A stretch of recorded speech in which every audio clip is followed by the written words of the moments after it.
کہ جب حکم آ جائے تو پھر حکم ماننا ہے، ادب. اور اس بات پہ ہمارے طالب علم بڑے پکے ہیں. مرید آج کل کے اس مسئلے میں بڑے کہتے ہیں صاحب نے خود کہا ہے کہ خیر صلاح ہے. انہوں نے خود کئی دفعہ کہا ہے جی تسی بڑے سیانے ہو، تانوں مطلب دی گل دی سمجھ جلدی لگتی ہے. انہوں نے خود کہا ہے کہ ٹائم ہو تو آیا کرو. یہ کب انہوں نے کہا ہے کہ مجبوری ہے روز ہی آنا؟ یہ انہوں نے کب کہا؟ ان کو بھی تو پتہ ہے نا مجبور ہے. تو آپ کو بھی تو پتہ ہے نا کہ ان کا آپ سے پیار ہے. آپ اس پر بھی تو تھوڑا غور کریں نا. لیکن ہم مرضی کا وہ ایک آدھ فکرہ نا، مرضی کا.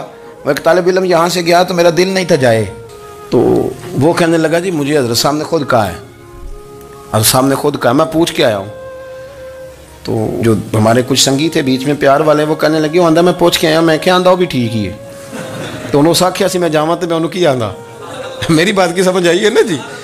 جب ارادہ ہوا تو پھر ابے کو منا کے بھی آ گئے. جب ارادہ ہوا تو ابا جی کو میں نے جانا ہے بزرگوں کے پاس ملنے جانا ہے. اور جب ارادہ نہ ہوا تو کہنے لگے حضرت صاحب نے خود فرمایا ہے کہ ابا راضی ہوگا تو اللہ راضی ہوگا. چھٹی مرضی کا ہے نا مزاج، تو مرضی کی کہانی. تو میں الحمدللہ مجھے تھوڑا سا پتہ ہے، ویسے بھی اپنے بال بچے کا پتہ ہوتا ہے. ہیں جی کی آندے نے پیداندی کے جیندے سال ہی ویکی دینے. مجھے بھی پتہ ہوتا ہے کہ آج کہاں کہاں کس کس انداز میں کیا کیا کہانی ہے، کہاں کہاں کیا سٹوری ہے. تو کبھی کبھی یہ سارا پیار ہی ہے، یہ بھی سارا اس میں بھی پیار ہی ہے. پتہ چل جاتا ہے کہ کل کہاں سے بات کر رہا تھا اور آج بات کہاں کر رہا ہے. یہ اپنا اپنا مزاج ہوتا ہے نا، اپنی طبیعت کے مطابق چلنا ہے. سنا یہی ہے کہ الامر فوق الادب، کہ جب حکم مل جائے تو پھر ادب نہیں کرنا، پھر حکم پہ. پر حضرت صدیق اکبر نے نرالا ہی کام کیا. حضور سید عالم صلی اللہ علیہ وسلم ایک صلح کرانے گئے، فرمایا میں دیر سے آیا تو جماعت کرا لینا. عصر کی نماز کا وقت ہو گیا. سیدنا بلال حبشی نے اقامت پڑھ دی. صدیق اکبر مصلی پہ کھڑے ہو گئے. اتنی دیر میں حضور بھی آ گئے. نماز میں لقمہ وہ دے گا جو نماز میں شامل ہو. ٹوٹیوں پہ کھڑا بندہ لقمہ نہیں دے گا، پہلے وہ آ کے اللہ اکبر کا شامل ہو پھر لقمہ دے. حضور آئے، صحابہ نے ہاتھوں پہ ہاتھ مارنے شروع کیے، اطلاع کر رہے ہیں کہ لوگوں حضور آ گئے. سرکار اگلی صف کے قریب پہنچے تو جناب صدیق اکبر نماز پڑھا رہے تھے. نماز لوگ تو بغیر نماز کے ادب کرنے پر اعتراض کرتے ہیں. میں بخاری شریف کی حدیث پیش کر رہا ہوں، نماز پڑھا رہے تھے. انہیں پتہ چل گیا نا حضور آئے ہیں، تو ایک قدم نماز سے پیچھے ہٹا لیا. نماز پڑھا کہ میں تے ول ویکھاں، اور میں نکابہ بھول گیا آئی. ہن بھول گئیاں نہیں سب سوم صلاتاں، اکو یار دا فکر پہ آئی. حضرت صدیق اکبر نے ایک قدم پیچھے ہٹایا تو حضور نے فرمایا ابو بکر پڑھاؤ نماز. پھر دوسرا قدم پیچھے ہٹایا تو فرمایا پڑھاؤ نماز. تیسرا قدم پیچھے ہٹایا. ہم نے آج تک یہی سنا ہے کہ حکم ہو جائے تو حکم ماننا ہے، ادب. اور ہمارے ہاں یہی ہوتا ہے، پھر لوگ حکم ہی مانتے ہیں، پھر ان کو ادب بھول جاتا ہے. لیکن جناب صدیق اکبر 3 دفعہ حکم آیا پر پیچھے ہٹ گئے.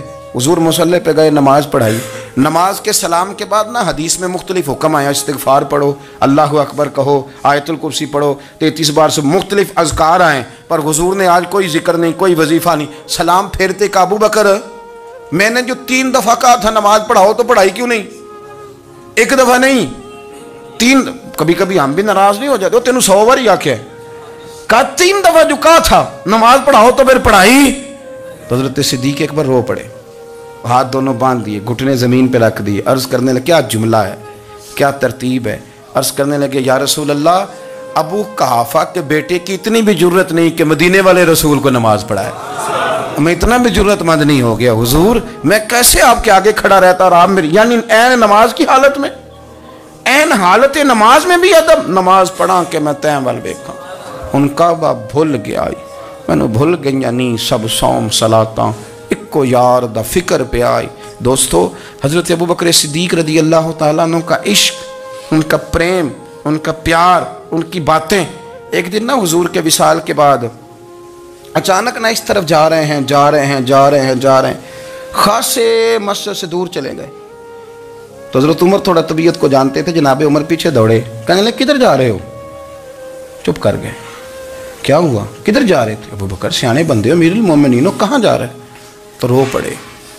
کہنے لگے ایک دفعہ نا حضور سفر پہ گئے ہوئے تھے تو اس طرف سے واپس آ گئے تھے، تو مجھے خیال آیا شاید اس طرف سے آ نہ رہے ہوں.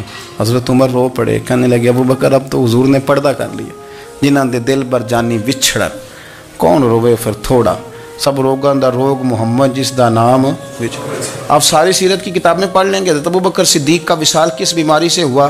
لوگوں نے قول کیے ہیں کہ وہ سانپ کا زہر آ جاتا تھا، فلاں چیز تھی، لیکن کو بندہ وجہ تلاش کر سکا؟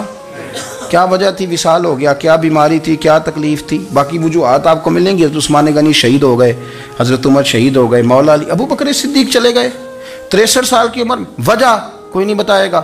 جب شدید بیمار ہوئے تو حضرت عمر فاروق نے ایک طبیب بلایا، وہ بڑا سیانا تھا. اس نے سارا چیک کیا تو نباز تھا. کہنے لگا یار کوئی بیماری تو سمجھ میں نہیں آتی. تو حضرت عمر تھوڑا سا جلال میں، یرانہ تھا نا، جلال میں کہنے لگے ابو بکر مسئلہ کیا ہے؟ دن بدن کمزور ہوتے جا رہے، نماز پڑھانے کھڑے ہوتے تو ٹانگیں کانپتی ہیں، مسئلہ بتائیں کیا ہے؟ طبیب اتنا بڑا ہے، یہ تو بندہ کا چہرہ دیکھ کے بیماری بتا دیتا ہے، اور یہ کہہ رہا ہے کوئی بیماری نہیں. تو حضرت صدیق اکبر خاموش ہیں. پھر حضرت عمر کہنے لگے ہم سارے آپ کی وجہ سے چلتے ہیں، لوگ سارے پریشان ہیں، آپ حضور کے جانشین بتاتے کیوں نہیں؟ جب تیسری دفعہ کہا تو حضرت صدیق اکبر کہنے لگے عمر زیادہ باتیں نہ کر، تجھے پتہ نہیں مجھے کیا بیماری ہے؟ نہیں پتہ تو میں بتاؤں؟ نہیں پتہ تجھے، بول. تو جناب عمر رو پڑے. کہنے لگے ابو بکر مجھے پتہ ہے، آپ کا دیدار کے بغیر کام نہیں چلتا. وقت نا لمبا ہو گیا، چر ہو گیا، میں ترلے لیندے ہاں.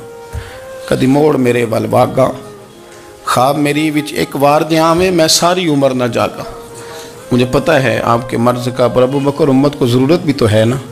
تو حضرت صدیق اکبر کہنے لگے بس ہو گئی ہے، اب میری وصیت یاد رکھنا، جب میں دنیا سے جاؤں تو اٹھا کے میرا جنازہ قبر رسول پہ لے جانا، اور پہلے پوچھ لینا کہ ابو بکر حاضر ہے، اجازت ہو تو مجھے دفن کر دینا، ورنہ جنت البقیع میں. تو لوگ کہتے ہیں ابھی جنازہ ہی رکھا ہی تھا کہ دروازہ اندر سے خود بخود کھل گیا، اور آواز آئی اب دیر نہ کرو، محبوب کو محبوب کے ساتھ ملا دو. پانی پر نہ سہیلیاں رنگا رنگ کڑے، اسی پریا اس دا جانی ہے جس دا. میں نے شروع میں ایک بات کی تھی کہ اپنی خواہشات کو نا حضور کا غلام بنا دیں، سوچیں سمجھیں کہیں وہ لفظ جو مدینے والے رسول کو پسند ہیں، پھر دیکھنا مسلمان ہونے کا مزہ آئے گا، پھر ذائقہ نصیب ہوگا. اللہ ان کے درجات بلند فرمائے. آخر دعوانا